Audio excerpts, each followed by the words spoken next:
Hello everyone and welcome to the KubeVirt community meeting.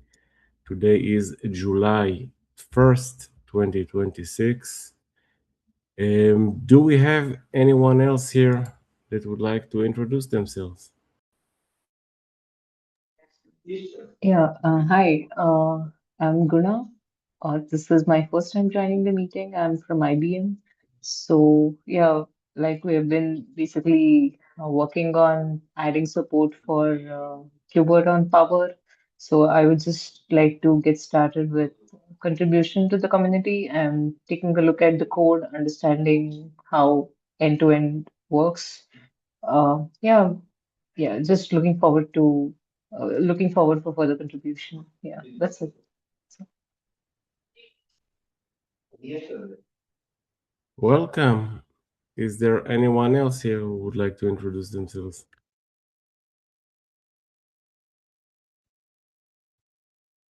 Take that as a no.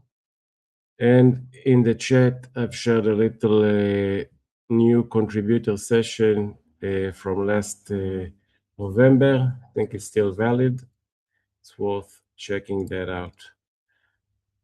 So feel free to add your organization to the KubeVirt adopters files for us on Twitter, community page, and follow us on Mastodon if you're interested and you have that platform. Do we have Federico on the line? Yep. Hello, Federico. How are you today? Doing well. Not complaining. Awesome. Can you please give us an update on where do we stand in terms of the code freeze window and then about the 1.10 timeline? Yeah, sure. Yeah, as I said in the agenda and notes, today we are gonna, got the release branch, which means that later we are going to move, back into the normal merging rule, which means just approved and LGTM. So yeah, this is where we are. We had 1 week of code freeze, and yeah, later tomorrow, everything should be going to be back on. Let's call it normality. Regarding the 110 schedule, I have a draft in my special local environment. Needs to draft a PR, and we can start the discussion. The discussion there. Great, thank you very much. Are we still on track for the GA on the end of the month? Yep, nothing that should block us for the moment. Thank you very much. Any questions for Federico about the timeline?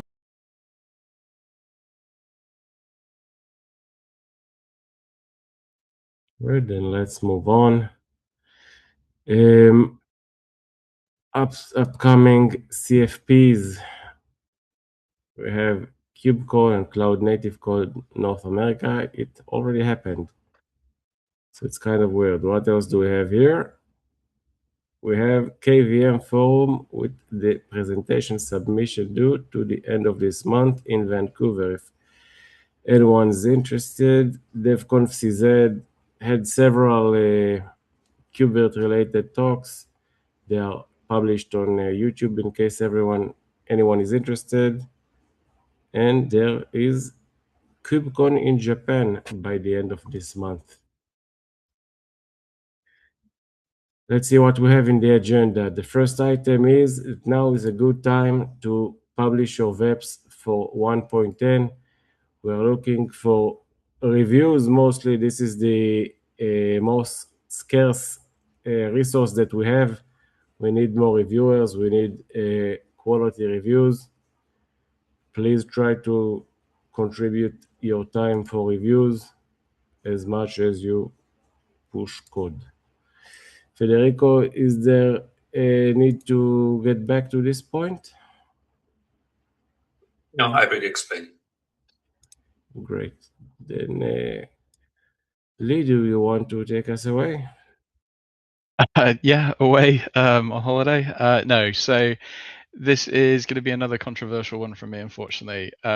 This PR has come about after a couple of users and downstream customers requested a way to automatically attach panic devices to their VMs and the eventual VMIs through preferences, specifically for Windows guests using any of the Windows preferences. And unfortunately, at the moment in the VM API, there's no auto attach attribute at the moment for panic devices. So from the preferences point of view, we've got no way of doing that initial auto attachment. We do have preference attributes to control the model.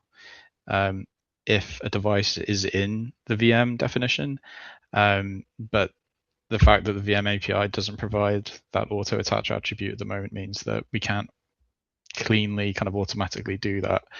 So yeah, there's been a request to get this backported to 1.8 potentially.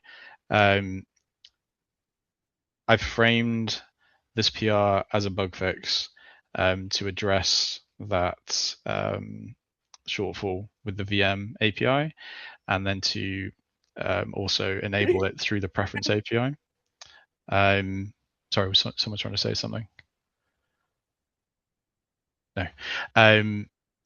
Yeah, our backport policy is pretty loose on purpose to potentially allow things like this to be backported, intentionally kind of loose.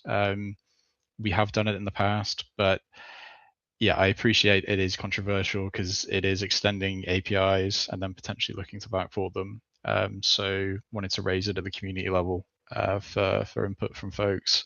If we can just get this addressed in main, that's a starting point. But yeah, ultimately, I'd like to get this back to 1.8 potentially.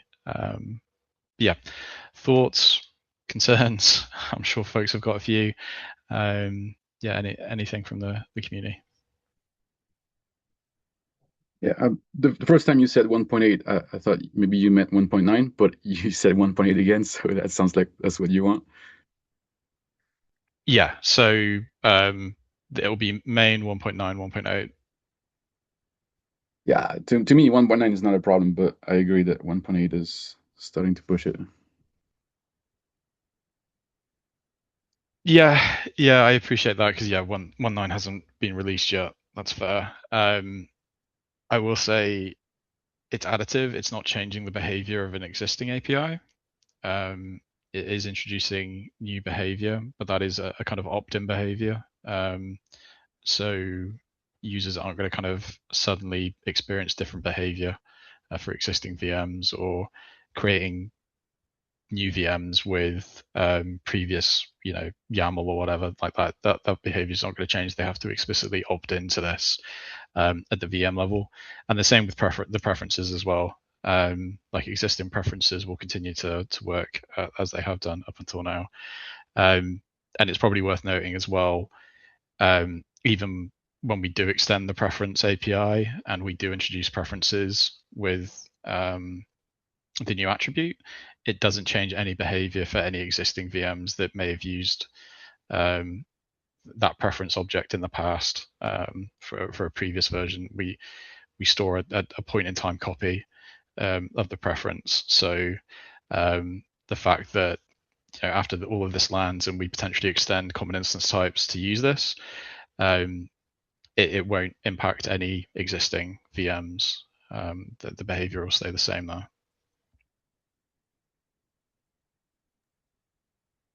Go for it, Alexander. Question. I'm seeing a bool field, and whenever I see a bool field in the Kubernetes API,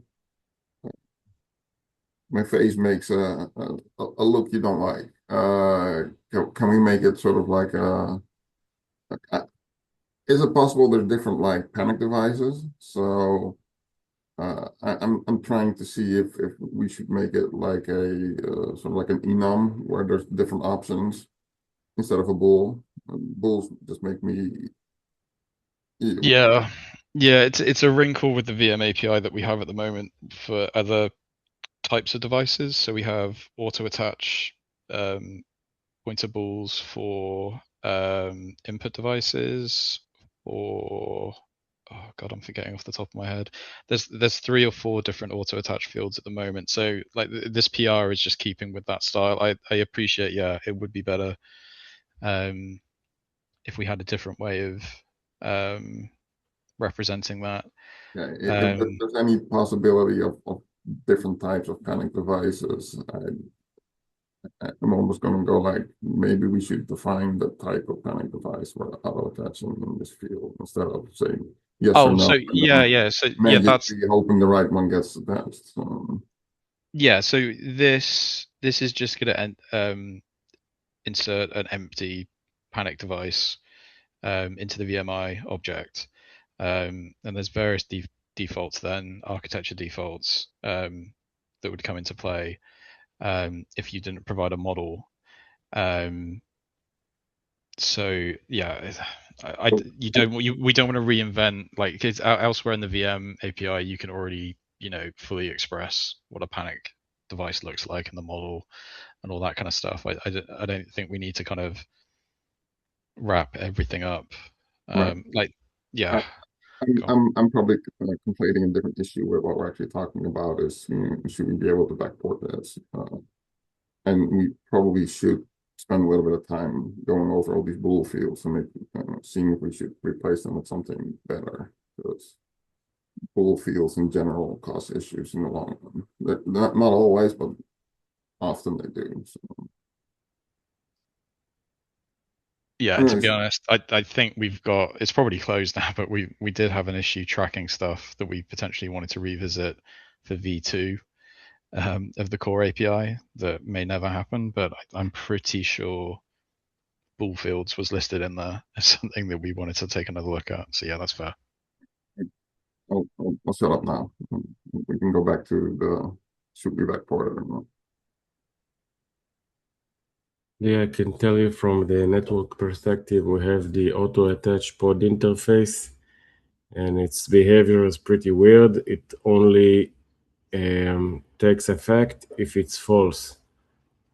I hope that this field that you are proposing is not doing the same thing. No. This is only on true. It will inject an empty device model in, and I think it's only if there are no devices already there as well. So, yeah, it is awkward. The other thing we could potentially do is on the preference side.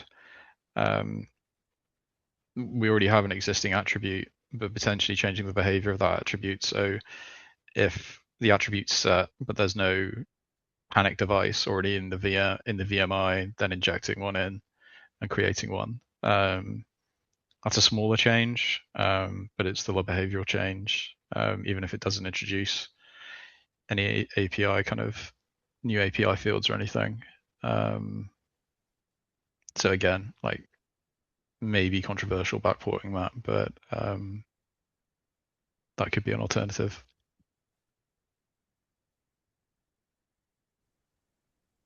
How would that have even worked before if there was no panic device in the VM? There would have been no auto-attached panic device. Like, you would have to create an empty panic device just so the preference couldn't be applied, or how would that work?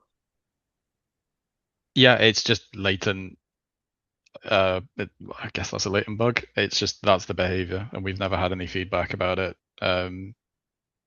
not being correct, because up until now, I think this is the first time I've seen a need for panic devices to be present for a particular OS. Like, it's always been a kind of, oh, my guest is unstable, I'll just put a panic device on there and try and use that to figure out what the hell's going on.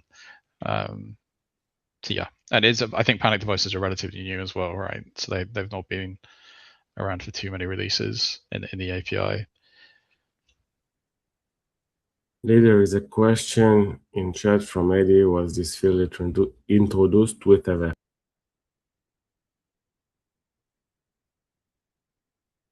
The auto attach one, no. And again, back to the beginning, I'm framing it as a bug fix, and not a new feature. If it was a new feature, then yeah, it would need a VEP and everything. But for the sake of potentially being able to backport this, I was trying to frame it as a bug fix. I have to admit, I like the idea of making the field the preference just apply that device if it's not there already, instead of introducing it another field with the bool. Yeah, if that keeps us away from the API stuff and the need for a VEP or anything like that, then we can potentially look at that. Or just documenting the behavioral change. Right. Any other opinions about this subject before we go to the next one?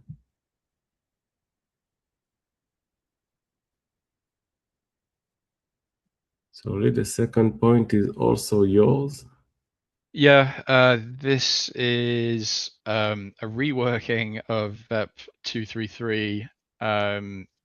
Previously, that VEP sought to introduce a hard 3-release end of life, basically, for the release branches.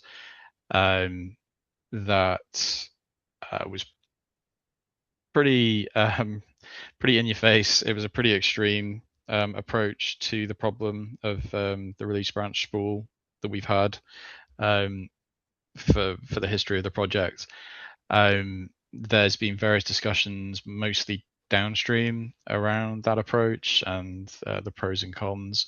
The whole VEP had time kind of built into the kind of decision making cycle within the VEP to allow downstream vendors to kind of go away and to kind of discuss if this is going to be right for them or not. So at Red Hat we did that. I'm not sure if anyone else. I've not had any other kind of input, but on the Red Hat side, one alternative that gained quite a lot of traction was the idea of introducing maintainer groups upstream that are separate to the kind of the main branch maintenance groups, and using them to kind of help facilitate the maintenance of the release branches. And then when there's no longer interest in supporting a particular release branch after the 3 release cutoff, then just letting those branches kind of EOL naturally over time as vendors come and go and have different requirements for supporting branches. So this PR just reworks the original proposal in line with that. I'd really appreciate input from the community on this, especially from other vendors as well as colleagues at Red Hat. It is something that I would like to kind of implement in 1.10 in line with the original timeline of the VEP. So the original timeline was to get agreement by the end of the VEP freeze in 1.10 and then actually implement things with GA of 1.10. So I'd like to stay to that timeline. So the more input and feedback we can get on this PR and just the general approach should be appreciated. So yeah, that's all I wanted to raise here.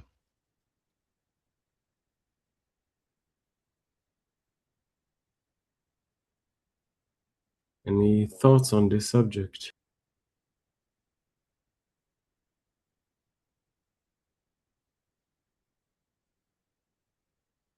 Yeah, it sounds good to me in general, but I will have to take a deeper look into this web. So yeah, thank you, Lee, for proposing this.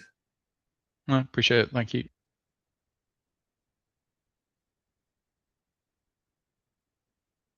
Well, we've reached the end of the bullet points for the open floor. Does anyone want to raise yet another subject.